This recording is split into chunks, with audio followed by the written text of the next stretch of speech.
नमस्कार। AB news खबरको दैनिक अनि पृथक प्रस्तुति एबी न्यूज एट देशमा आजमा स्वागत छ।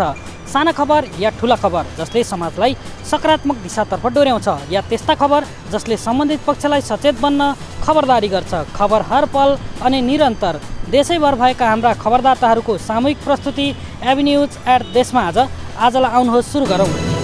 नेपाल बैंक लिमिटेडले ग्राहकहरूको सुविधालाई हेरी भीमेश्वर नगरपालिकाको भवनमा एक्सटेन्सन काउन्टरको विस्तार गरेको छ। नेपाल बैंक लिमिटेड सञ्चालक समितिका अध्यक्ष सुमनराज अर्याल र भीमेश्वर नगरपालिकाका प्रमुख भरत बहादुर केसीले संयुक्त रूपमा शाखाको उद्घाटन गरेका छन्। नेपाल बैंक लिमिटेड भीमेश्वर नगरपालिका एक्सटेन्सन काउन्टरको उद्घाटन समारोहलाई सम्बोधन गर्दै भीमेश्वरका प्रमुख केसीले नागरिकलाई गुणस्तरीय सेवा प्रदान गर्न कार्यालयभित्रै बैंकको स्थापना गरिएको बताए। नेपाल बैंक लिमिटेड सञ्चालक समितिका अध्यक्ष सुमनराज अर्यालले ग्राहकलाई सहज सेवा दिने बैंकको लक्ष्य रहेको बताए। नेपाल बैंक लिमिटेड चरिकोटका प्रमुख सुरेन्द्र श्रेष्ठले बैंकले आधुनिक बैंकिङ सेवा दिइरहेको उल्लेख गरे। गर्मी महिनाको सुरुवातसँगै मानिसहरूमा देखा पर्ने आँखाको स्वास्थ्य समस्यालाई मध्यनजर गर्दै सुनसरीको इटहरीमा रहेको बुल्स 11 क्लबले आयोजना गरेको निशुल्क स्वास्थ्य शिविरमा 210 जनाले आँखा परीक्षण गराएका छन्। सरसफाई लगायतका सामाजिक कार्यमा सक्रिय रहँदै आएको बुल्स 11ले इटहरीमा पहिलो पटक आयोजना गरेको आँखा परीक्षण शिविरमा 210 जनाले सेवा लिएका हुन्। शिविरमा बालबालिकादेखि ज्येष्ठ नागरिकहरूले समेत आँखा परीक्षण गराएका थिए। इटहरीमा रहेको नवदृष्टि आँखा अस्पतालको प्राविधिक सहयोग सञ्चालन गरिएको शिविरमा 15 जनामा मोतियाबिन्दु पाइएको छ। मोतियाबिन्दु देखिएका बिरामीहरूलाई आयोजक संस्थाको सहकार्यमा नवदृष्टि आँखा अस्पतालले निशुल्क रूपमा अपरेसन गरिदिने व्यवस्था समेत मिलाइएको र अपरेसनपछि चस्मा र औषधि पनि निशुल्क उपलब्ध गराउने आयोजक बुल्स 11 क्लबका उपाध्यक्ष रामु राईले जानकारी दिए। शिविरमा सुनसरी मोरङ आसपासका क्षेत्रका सर्वसाधारण लगायतले सेवा लिएका थिए। दोलखामा म्यादी प्रहरी भर्ना प्रक्रिया अगाडि बढेको छ। स्थानीय तह निर्वाचन 2079 का लागि चैत 6 देखि 11 गतेसम्म भर्ना प्रक्रिया अगाडि बढाउन दरखास्त आह्वान गरिएको जिल्ला प्रहरी कार्यालय दोलखाले जनाएको छ। दोलखाका लागि 750 म्यादी प्रहरी भर्ना गर्नुपर्ने प्रहरी निरीक्षक दिवस बस्नेतले बताए। छनौटका मापदण्ड समेत निर्धारण गरिएको छ। 18 वर्ष पुरा भई 54 वर्ष ननागेका नेपाली नागरिकले दरखास्त दिन सक्ने भए पनि पूर्व नेपाली सेना प्रहरी तथा विगतमा पनि म्यादी प्रहरीको अनुभव बटुलेकाहरूलाई प्राथमिकतामा राखिएको प्रहरी निरीक्षक बस्नेतले बताए। आगामी वैशाख 30 गते हुने स्थानीय चुनावलाई मध्यनजर गरेर प्रहरी प्रधान कार्यालयले प्रारम्भिक खाका बनाउने काम सुरु गरेको नेपाल प्रहरीले जानकारी दिएको छ। चुनावी सुरक्षाका लागि आवश्यक पर्ने सामग्री, जनशक्ति, संवेदनशील क्षेत्रहरूको पहिचान लगायतको काम सुरु गरिएको हो। नेपाल बैंक लिमिटेडले बिर्तामोड स्थित शनिश्चर्य रोडमा आफ्नै सुविधा सम्पन्न भवन सञ्चालनमा ल्याएको छ। बिर्तामोड शाखा नयाँ भवनको आइतबार बिर्तामोड नगरपालिकाका नगर प्रमुख ध्रुव कुमार शिवाकोटी, बैंकका प्रदेश नम्बर 1 का प्रमुख सूर्य प्रकाश फट्राई र बिर्तामोड उद्योग वाणिज्य सङ्घका अध्यक्ष प्रकाश शिवाकोटीले संयुक्त रूपमा उद्घाटन गरेका छन्। फाडाको घरमा सञ्चालन हुँदै आएको बैंकले शनिश्चर्य रोडमा रहेको पुरानो जीर्ण भवनलाई भत्काएर पुनः सो स्थानमै नयाँ भवन निर्माण गरेको हो। वित्तीय सेवाहरू छिटो, छरितो, चुस्त र दुरुस्त रूपमा ग्राहकहरूलाई प्रदान गर्ने प्रतिबद्धता बैंकले गरेको बताउँदै बिर्तामोड शाखा प्रमुख यामनाथ दाहालले सुविधा सम्पन्न भवनबाट ग्राहकलाई सेवा प्रवाह गर्न सहज हुने बताए। उद्घाटन समारोहमा प्रमुख अतिथि नगर प्रमुख ध्रुव कुमार शिवाकोटी, देवी क्याम्पस सञ्चालक सह अध्यक्ष राजेन्द्र थापा, बिर्तामोड उद्योग वाणिज्य सङ्घका अध्यक्ष प्रकाश शिवाकोटी, बैंकका प्रदेश 1 का प्रमुख सूर्य प्रकाश फट्राई, पूर्व कर्मचारीको तर्फबाट मोहन ढकाल लगायतले शुभकामना मन्तव्य राखेका थिए।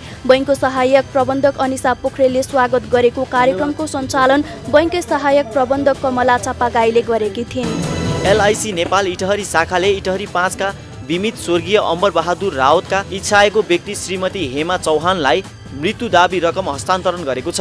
लाइफ इन्सुरेन्स कर्पोरेसन लिमिटेडमा भद्र भलाद्मी बराहा हाइड्रोपावरका प्रोपाइटर स्वर्गीय अमर बहादुर रावतले 2077 असोज 11 गते प्रथम बिमा शुल्क रु 5,38,937 तिरी 1 करोडको 20 वर्षे बिमा गरेका थिए। 9 महिनापछि कोरोनाका कारण ज्यान गुमाएका स्वर्गीय रावतका इच्छाएको व्यक्ति श्रीमती हेमा चौहानलाई मृत्यु दाबी बापतको रकम 1,06,70,000 को चेक निजको घरमै गएर शाखा प्रबन्ध गुन्जेश प्रसाद ठाकुरले हस्तान्तरण गरिएको हो। सो क्रममा एलआईसी शाखा प्रबन्ध ठाकुरले दुर्भाग्यवश मृत्यु भएमा आश्रितलाई आर्थिक सुरक्षा प्रदान नोक्सान हुने हुँदा जो कोहीले पनि जीवन बिमा गराउनु राम्रो हुने बताए। बिमा रकम लिँदै बिमितका पत्नी हेमा चौहानले मैले पटक पटक बिमा नगर्न भन्दै पनि मलाई थाहै नदिई गराउनु भएको यो बिमाको मृत्यु दाबी बापत प्राप्त रकमले उहाँद्वारा स्थापित व्यापार व्यवसायलाई थप उचाइमा पुर्याउन तथा नानीहरूको भविष्य निर्माणमा सहयोग पुग्ने बताए। झापाको बिर्तामोड 1 स्थित खाद्य गोदाम नजिकै कडरिया परिवारमा शुक्रबारबाट सुरु भएको श्रीमत तारतम सागर 108 श्रीमत तारतम सागर चर्चा श्रीमद् भागवत सप्ताह ज्ञान महायज्ञमा भक्तजनहरूको भिड लागेको छ। बिर्तामोड निवासी हरिप्रसाद कडरिया, गंगादेवी कडरिया, यशोदा कडरिया लगायत कडरिया परिवारको आयोजनामा श्री तारतम महामन्त्र अवतरण भएको 400 वर्ष पूरा भएको अवसरमा चैत्र 11 गतेदेखि 17 गतेसम्म आयोजना गरेको सप्ताह ज्ञान महायज्ञमा देशका विभिन्न जिल्ला सहित भारतको विभिन्न राज्यबाट आउने भक्तजनहरूको घुइँचो लागेको हो। महायज्ञका लागि मुलुकभरका 191 मठ मन्दिर र भारतका 35 मठ मन्दिरमा निमन्त्रणा गरिएका गुरु महाराज सहित धर्मावलम्बी सहित दैनिक 5000 बढी भक्तजनहरू उपस्थित भइरहेको आयोजक हरिप्रसाद कडरियाले जानकारी दिए। महायज्ञमा 112 जना पण्डितले पारायण पाठ गर्दैछन्। महायज्ञको सम्पूर्ण खर्च कडरिया परिवारले गर्नेछ भने उठेको आर्थिक सहयोग सद्गुरु सदन बिर्तामोडलाई दिने आयोजक कडरियाले बताएका छन्। महायज्ञमा नवलपुरी धामका प्रतिनिधि महन्त श्री 108 लक्ष्मण देवजी महाराज र श्रीमद् भागवत प्रवक्ता श्री प्रमोद सुधाकरजी महाराजले सप्ताहव्यापी कथा प्रवचन गरिरहेका छन्। मोरङको सुन्दर हरैचा वडा नम्बर 5 स्थित बलियामा प्रदेश नम्बर 1 स्तरीय तेक्वान्दो प्रतियोगिता सम्पन्न भएको छ। शनिबार भएको फाइनल खेलमा आयोजक 3 पैनी तेक्वान्दो दोजागले 9 स्वर्ण 2 रजक र 1 काँसिया हात पारे भने सुनसरीले 3 स्वर्ण र मोरङले 2 रजक र 4 काँसिया हात पारेको दोजाग प्रमुख सुजन कार्कीले जानकारी दिए। त्यसैगरी प्रथम हुनेलाई 15,005 रुपैयाँ, दोस्रो हुनेलाई 10,005 रुपैयाँ र तेस्रो हुनेलाई 5,005 रुपैयाँ नगद पुरस्कार र ट्रफी, मेडल र प्रमाणपत्र प्राप्त गरेका छन्। उत्कृष्ट रेफ्रीमा विमल गुरुङ घोषित भएका छन् भने उत्कृष्ट खेलाडी पुरुषतर्फ मनिष तामाङ र महिलातर्फ पवित्र श्रेष्ठ घोषित भए। कार्यक्रममा सुन्दर हरैचा नगरपालिका प्रमुख शिवप्रसाद ढकालले पुरस्कार, ट्रफी, मेडल र प्रमाणपत्र वितरण गर्दै खेल क्षेत्रमा सुन्दर हरैचा नगरपालिकाले बजेट विनियोजन गर्दै खेलाडीको मनोबल गिर्न नदिने र यस्ता खेलकुदका कार्यक्रम स्वास्थ्य जीवन र राष्ट्रिय स्तरलाई चिनाउन ठूलो टेवा पुग्ने बताए। स्वास्थ्यका लागि खेलकुद, राष्ट्रका लागि खेलकुद भन्ने नाराका साथ 3 पैनी तेक्वान्दो दोजाङको आयोजनामा वडा नम्बर 5 स्थित बलियामा 2 दिने प्रतियोगिता गरिएको थियो। प्रतियोगितामा 12 जिल्लाका खेलाडीहरूको सहभागिता रहेको थियो। शनिबार सकिएको बागमती प्रदेश खेलकुद प्रतियोगितामा सहभागी 8 खेलमा सर्वाधिक पदक हात पार्दै चितवन च्याम्पियन बनेको छ।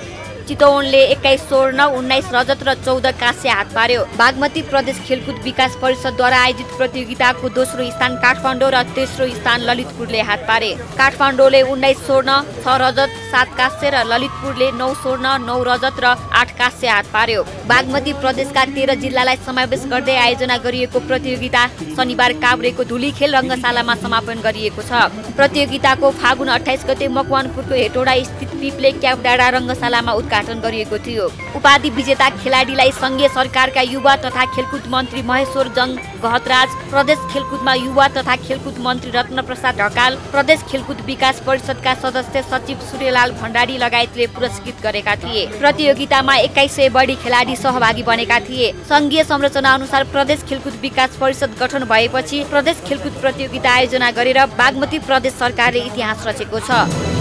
इन्ट्रा पथरिस निस्सरे फुटबल प्रतियोगिता लिग 2078 विजेता द रियल ब्रदर्स फुटबल क्लबले खेलाडी र सहयोगीहरूलाई सम्मान गरेको छ। साबिकको उपविजेता द रियल ब्रदर्सले यो सिजनको सबै खेल जिताउन सफल खेलाडी, कोच, म्यानेजर र सहयोगीहरूलाई सम्मान गरेको हो। द रियल ब्रदर्स क्लबले चैत 11 गते पत्रकार सम्मेलनको आयोजना गरी स्थानीय खेलाडीहरूलाई व्यावसायिक बनाउन केही सहयोग हुने उद्देश्यका साथ आफ्नो क्लब लिगमा सामेल भएको र आउँदा दिनमा समेत निरन्तरता दिने क्लबका अध्यक्ष सञ्जोग राईले बताए। राईले पत्रकार सम्मेलनमा खेलाडीको हौसला बढाउन पुरस्कार बापतको रकम समेत खेलाडीलाई बोनस दिने जानकारी दिए। क्लबले गएको सिजनमा 6,50,000 खर्च दिएको र हालको प्रतियोगितामा 7,50,000 खर्च भएको हिसाब सार्वजनिक गरेको छ। क्लबले खेलाडी खरिदमा मात्रै 1,26,000 खर्च भएको पत्रकार सम्मेलनमा जानकारी गराएको छ। त्यस्तै आएमा सहयोगदाताहरूबाट 3,05,000 र पुरस्कारबाट 2,51,000 गरी 5,56,000 आय सार्वजनिक गरेको छ।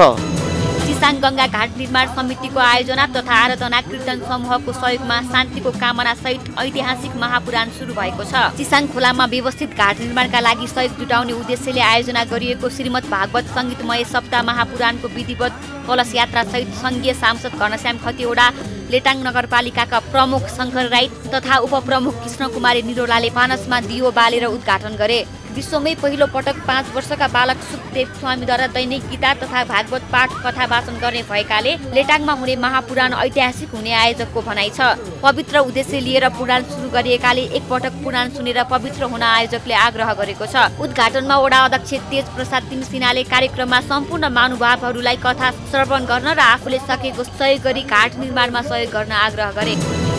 काठमाडौँको बौद्ध स्तूपका पुराना लुङटालाई वातावरण मैत्री लुङटाले विस्थापन गरिएको छ। शनिबार एक कार्यक्रमका बीच बौद्धनाथ क्षेत्र विकास समितिका अध्यक्ष चन्द्रमान लामा, नबिल बैङ्कका अध्यक्ष उपेन्द्र पौडेल, प्रमुख कार्यकारी अनिल केसरी शाह, विश्व वन्यजन्तु कोषका प्रतिनिधि डाक्टर घनश्याम गुरुङ, सामाजिक अभियन्ता तथा गायिका आनी छोङ डोल्माले लुङटा फेर्ने कार्यको सुरुवात गरे। बौद्ध स्तूपा गुम्बाहरूमा नाइलनको कपडा र नाइलनको डोरीबाट बनाइएका लुङटा प्रयोग हुँदै आएको छ। बौद्धनाथबाट वातावरण मैत्री लुङटा प्रयोग गर्ने कार्यको सुरुवात भएको छ। वातावरण मैत्री लुङटा राख्ने कामको अगुवाई गरेको नबिल बैङ्कले संस्थागत सामाजिक उत्तरदायित्व अन्तर्गत बौद्ध स्तूपका पुराना लुङटालाई वातावरण मैत्री लुङटाले विस्थापन गरेको हो। वातावरण संरक्षणको क्षेत्रमा विभिन्न कामहरू गर्दै आएको नबिल बैङ्कले वातावरण संरक्षणमा विभिन्न योगदान गर्ने क्रियाकलापहरूलाई प्राथमिकतामा राखेको छ। बौद्ध स्तूपा गुम्बाहरूमा पुराना सामग्री वातावरण मैत्री नहुने भएकाले यिनीहरूको विस्थापन गरी वातावरण मैत्री सामान प्रयोग गर्ने कार्य गरिएको नबिल बैङ्कले बताएको छ। बाजुराको बुढीगङ्गा नगरपालिकामा निशुल्क स्वास्थ्य शिविर सञ्चालन भएको छ। सशस्त्र प्रहरी वन नेपालको आयोजना र महान्यायाधिवक्ताको कार्यालय रामशाह पदको आर्थिक सहयोगमा उक्त शिविर सञ्चालन गरिएको हो। उक्त शिविरमा 2000 भन्दा बढीले सेवा लिन सक्ने अनुमान समेत गरिएको आयोजक नेपाल सशस्त्र प्रहरी अस्पताल बलम्बुले जनाएको छ। उक्त शिविरमा हाड जोड्ने तथा नसा रोग विशेषज्ञ, स्त्रीरोग विशेषज्ञ, आँखा रोग सम्बन्धी सेवा, नाक कान घाँटी रोग विशेषज्ञ, छाला रोग विशेषज्ञ, बाल रोग विशेषज्ञ, निशुल्क अल्ट्रासाउन्ड सेवा, निशुल्क औषधि वितरण सेवा, निशुल्क एक्सरे सेवा, निशुल्क इसिजी सेवा लगायतका सेवाहरू दिने भएको छ। उक्त शिविरको उद्घाटन एक कार्यक्रमका बीच महान्यायाधिवक्ता खम्ब बहादुर खातीले गरेका छन्। 3 दिनसम्म सञ्चालन हुने सो शिविरमा विशेषज्ञ सहितको सेवा प्रदान गर्ने र केहीलाई रिफर गर्नुपर्ने अवस्था आएमा नगरपालिकाले सहयोग गर्ने नगर प्रमुख शाहले बताएका छन्।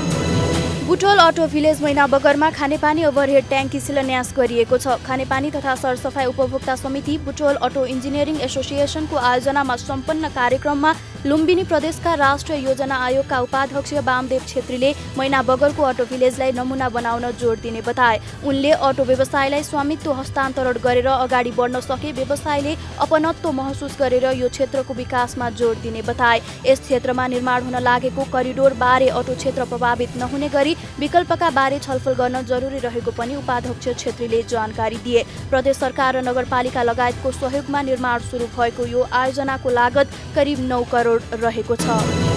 सन्धिखर्क नगरपालिकाको वडा नम्बर 8 किमडाँडा सल्लेरी घाट जनजाति लिफ्ट खानेपानी आयोजनाको उद्घाटन गरिएको छ। स्थानीय 79 घर र 1 विद्यालय गरी 80 घर परिवारका व्यक्तिहरू लाभान्वित भएको खानेपानी आयोजनाको सन्धिखर्क नगरपालिका नगर प्रमुख कमल प्रसाद भुसालले उद्घाटन गरेका हुन्। खानेपानी आयोजनाको उद्घाटन गर्दै नगर प्रमुख कमल प्रसाद भुसालले खानेपानीको सहज सुविधा पुर्याउन नगरपालिकाले काम गरेको बताउनुभयो। उहाँले सन्धिखर्क नगरपालिका भित्रका अधिकांश घरमा 1 घर 1 खानेपानीको धारा पुर्याउने गरी आफूले काम गरेको बताउनुभयो। कार्यक्रममा कार्यवाहक वडा अध्यक्ष नारायण प्रसाद अर्याल, सदस्य देवी थापा भुसाल, कमल प्रसाद पराजुली, कमला सुनार, प्राविधिक हरिबहादुर बोहरा, समाजसेवी व्यक्तिहरू हुम प्रसाद बन्जाडे, खिम बहादुर घरती, नेपाल पत्रकार महासंघका लुम्बिनी प्रदेश सदस्य प्रेम नारायण आचार्य, पत्रकार सागर महत लगायतको उपस्थितिमा कार्यक्रम सम्पन्न भएको थियो। आगामी वैशाख 30 गते हुने स्थानीय तहको निर्वाचनका लागि म्यादी प्रहरीको भर्ना प्रक्रिया सम्पन्न भएको छ। चैत 6 गतेबाट 11 गतेसम्मको अवधिमा खुलेको भर्नामा हुम्लामा 524 जनाको आवेदन परेको छ। स्थानीय तह निर्वाचनका लागि 6 देखि 11 चैतसम्मका लागि खुलेको भर्ना प्रक्रियामा म्यादी प्रहरीमा सहभागी हुने उनीहरूले आवेदन दिएको जिल्ला प्रहरी कार्यालय हुम्लाका प्रहरी नायब उपरीक्षक हेरम्ब शर्माले बताए। शुक्रबार आवेदन भर्नाको समयावधि सम्पन्न भएको हो। अन्य दिन भन्दा अन्तिम दिन आवेदन भर्नेको संख्या बढिरहेको थियो। प्रहरी कार्यालय हुम्लाका प्रहरी नायब उपरीक्षक शर्माका अनुसार हुम्लाका लागि महिला पुरुष गरेर कुल 400 16 जना म्यादी प्रहरी भर्ना गर्नुपर्ने हो। तर यहाँ भर्नाको आह्वान गरेको मितिदेखि अन्तिम दिनसम्म 524 जनाको दरखास्त परेको छ। प्रहरी प्रमुख शर्माले विगतमा पनि म्यादी प्रहरीको अनुभव बटुलेका केही बढी देखिएका छन्, उनीहरूलाई प्राथमिकता दिने बताए। बुटवल बजारको मुख्य र भित्री सडक निर्माणको काम समयमा सम्पन्न हुन नसक्दा स्थानीय व्यवसायी यात्रु सवारी चालक धुलोले आतंकित भएका छन् भने ओहोर दोहोर गर्न पनि हैरानीमा पर्ने गरेका गुनासो गरेका छन्। निर्माणका क्रममा पुष्पलाल पार्क, ट्राफिक चोक, मिलन चोकको मुख्य सडक र मैत्री पथ, इटाभट्टी लाइन लगायतको भित्री सडकमा पनि सडक निर्माणका क्रममा सडक नाली भत्काएर समयमा काम हुन नसक्दा धुलोको आतंक छ भने ठाउँ ठाउँमा ओहोर दोहोर गर्ने सडक नहुँदा निकै हैरानीमा परेका छन्। ठेकेदारले कम कामदार राखेर काम गरेका कारण स्थानीयवासी र सवारी चालक वर्षौंदेखि हैरानीमा परेका छन्। यो समस्याबारे बुटवल उपमहानगरपालिका र राजनैतिक दल र सडक कार्यालयले ठोस रूपमा ध्यान दिन नसकेको स्थानीयको गुनासो छ। निर्माण गरिएको काम पनि गुणस्तरमा आशंका गरिएको छ। सिमेन्ट बालुवा गिटी गुणस्तरीय देखिँदैन भने मिश्रणको सही मापन गरेर राखेको पाइँदैन।